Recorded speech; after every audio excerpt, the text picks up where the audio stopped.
एक बार की बात है, स्वर्गलोक में एक तीव्र बहस छिड़ गई धर्म और लक्ष्मी के बीच। धर्म गरज कर बोले, मैं सबसे बड़ा हूं, बिना मेरे जीवन का कोई अर्थ, कोई औचित्य नहीं रहता। मनुष्य कितना भी धनवान हो, यदि वह अधर्मी हो तो उसका अस्तित्व व्यर्थ है। लक्ष्मी मुस्कुराई और मधुर स्वर में उत्तर दिया, नहीं महान धर्म, मैं ही सबसे बड़ी हूं। बिना धन, बिना समृद्धि के जीवन सूना और निरर्थक हो जाता है। लोग मेरे बिना दुखी, भूखे और असहाय हो जाते हैं। जीवन का सुख, वैभव सब कुछ मेरे हाथ में है। बहस इतनी तेज हो गई कि दोनों देवराज इंद्र के दरबार में पहुंचे। इंद्र ने दोनों को देखकर पूछा, अरे देवी देव, आप दोनों आज अचानक मेरे पास क्यों आए हैं? क्या कोई संकट है? धर्म और लक्ष्मी ने एक साथ अपनी अपनी बात रखी। लक्ष्मी बोली, देवराज, मैं सबसे बड़ी हूं, क्योंकि बिना मेरे जीवन का कोई मूल्य नहीं। धर्म ने दृढ़ स्वर में कहा, हे देवेंद्र, बिना धर्म के जीवन का कोई औचित्य नहीं।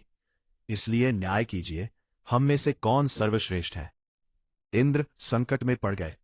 उनके मन में विचार उठा, यदि मैं लक्ष्मी को बड़ा कहूंगा तो धर्म मुझसे रूठ जाएगा और मैं धर्मविहीन हो जाऊंगा। यदि मैं धर्म को बड़ा बताऊंगा तो लक्ष्मी क्रोधित होकर मुझे धन वैभव से वंचित कर देगी। बहुत सोच विचार के बाद इंद्र ने कहा, यह प्रश्न इतना कठिन है कि मैं इसका निर्णय नहीं कर सकता। धरती पर एक ऐसा राजा है जो न्याय में अत्यंत निपुण और धर्मपरायण है, महाराज विक्रमादित्य। आप दोनों उनके पास जाइए, वे निश्चित रूप से आपका न्याय करेंगे, निष्पक्ष और सरलता से। इस प्रकार धर्म और लक्ष्मी पृथ्वी लोक पर अवतरित हुए और उज्जैन पहुंचे, विक्रमादित्य के राजदरबार में। दोनों ने राजा से निवेदन किया, हे महाराज, हमारा न्याय कीजिए।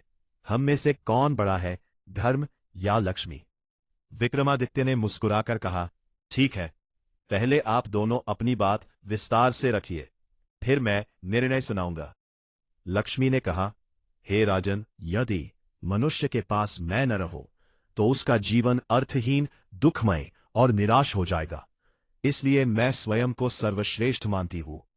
धर्म ने उत्तर दिया, हे महाराज, बिना लक्ष्मी के जीवन तो कष्टपूर्ण चल सकता है, पर बिना धर्म के मनुष्य पशु सम बन जाता है, उसका जीवन व्यर्थ हो जाता है। अतः मैं ही सर्वोपरि हूं। विक्रमादित्य ने गहन चिंतन किया। उनके मन में द्वंद्व उठा, यदि मैं लक्ष्मी को बड़ा बताऊंगा तो धर्म से विमुख हो जाऊंगा। यदि मैं धर्म को बड़ा बताऊंगा तो लक्ष्मी क्रोधित होकर मुझे धन धान्य से वंचित कर देगी। किंतु अंत में उन्होंने दृढ़ निश्चय किया, धर्म ही आधार है। यदि धर्म चला गया तो सब कुछ चला जाएगा। लक्ष्मी तो पुनः आ सकती है, पर धर्म का स्थान कोई नहीं ले सकता। राजा ने दोनों को संबोधित करते हुए कहा, मेरे ज्ञान और अनुभव के अनुसार धर्म ही सबसे महान है। धर्म के बिना जीवन का कोई अर्थ नहीं रह जाता। लक्ष्मी एक बार चली जाए तो भी काम चल सकता है, पर धर्म के बिना मनुष्य का अस्तित्व ही संकट में पड़ जाता है। यह सुनते ही लक्ष्मी क्रोध से भर उठी। उन्होंने कहा, ठीक है महाराज, यदि धर्म ही बड़ा है तो मैं तुम्हारे राज्य से चली जाती हूं। क्षण भर में राजा विक्रमादित्य का सारा वैभव, धन, राज्य, समृद्धि सब गायब हो गया। वे दर दर के भिखारी बन गए। वे नदी तट पर पहुंचे। भूख से व्याकुल होकर कुछ मछलियां पकड़ी, उन्हें भून कर रख दिया स्नान के बाद खाने के लिए। किंतु स्नान से लौटे तो देखा सारी मछलियां जल में कूद गईं। वे समझ गए यह लक्ष्मी का क्रोध है। चुपचाप वे अपनी बहन के नगर की ओर चल पड़े। बहन को समाचार मिला कि भाई आ रहे हैं, फटे हाल पैदल। उसने उन्हें घोड़ों के अस्तबल में ठहरने का आदेश दिया और चौकर की रोटियां भेजी। विक्रमादित्य ने रोटियां लीं, जमीन में गड्ढा खोदा और बोले, हे धरती मां, जब मैं दोबारा यहां आऊंगा तो तुम इन रोटियों को इसी स्थिति में सुरक्षित रखना। फिर वे चुपचाप वहां से प्रस्थान कर गए। अगले दिन वे एक मित्र के घर पहुंचे।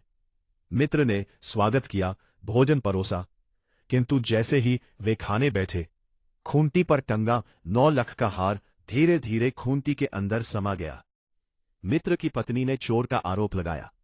विक्रमादित्य चुप रहे, क्योंकि वे जानते थे ये लक्ष्मी की लीला है। फिर वे दूसरे राज्य में पहुंचे।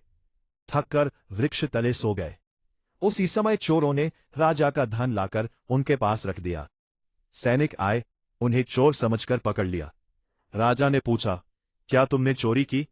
विक्रमादित्य बोले, नहीं महाराज। पर प्रमाण न होने से राजा ने आदेश दिया, दोनों हाथ पांव काट दो। सैनिकों ने हाथ पांव काट दिए और बाजार में फेंक दिया। साथ में जूता रखकर लिख दिया, जो भी गुजरे 5 जूते अवश्य मारे।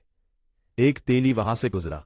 राजा ने प्रार्थना की, हे मित्र, मेरे घावों पर मक्खियां बैठ रही हैं, यदि थोड़ा तेल लगा दो तो बड़ा उपकार होगा।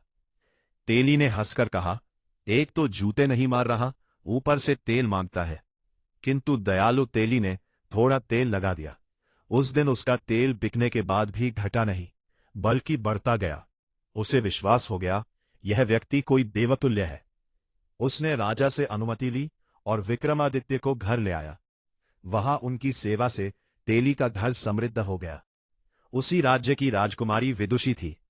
वह दीपक रात गाकर दिए जलाती और बुझाती। विक्रमादित्य भी रात में वही रात गाते, दिए जल जाते। राजकुमारी समझ गई, यह विक्रमादित्य ही है। स्वयंवर में उन्होंने दूर बैठे अबंग व्यक्ति के गले में माला डाली 3 बार। सब आश्चर्यचकित। पर राजकुमारी अड़ी गई। विवाह हो गया। एक दिन विक्रमादित्य ने कहा, हिरण का मांस खाने का मन है। राजकुमारी भाइयों के पास गई। भाभियों ने मजाक उड़ाया। फिर विक्रमादित्य ने तलवार घोड़ा मंगवाया। रुमाल दिखाते ही दोनों शांत हो गए।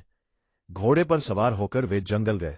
शिकार किया, केवल कान 5 काटकर छोड़ दिया। भाई शिकार ले आए, पर योगी विक्रमादित्य ने जल पीने की शर्त रखी। गर्म सिक्के से दाग। अंत में सत्य सामने आया। राजकुमारी ने सबको बताया, यह अपाहिज ही विक्रमादित्य है। राजा राजकुमार क्षमा मांगने लगे। विक्रमादित्य बोले, यह मेरे धर्म की परीक्षा थी, आप सबको क्षमा है। फिर वे अपनी बहन के घर गए, पुरानी रोटियां निकाली। बहन शर्मिंदा हुई। मित्र के घर गए, हार खोटी से बाहर आया। रानी ने क्षमा मांगी। अंत में अपने राज्य लौटे। नगर द्वार पर लक्ष्मी मिली। हे पुत्र, तुम सत्य थे, मैं भूल गई, क्षमा करो। विक्रमादित्य उनके चरणों में गिरे। आपकी परीक्षा से मेरा निखार हुआ, मैं आभारी हूं।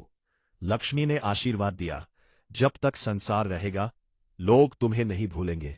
और इस प्रकार धर्म की जीत हुई और लक्ष्मी भी धर्म के साथ लौट आई। दोस्तों, यह थी महाराज विक्रमादित्य की वह अमर कथा, जो सिखाती है कि धर्म बड़ा है या लक्ष्मी। उत्तर स्पष्ट है, धर्म ही सर्वोपरि है।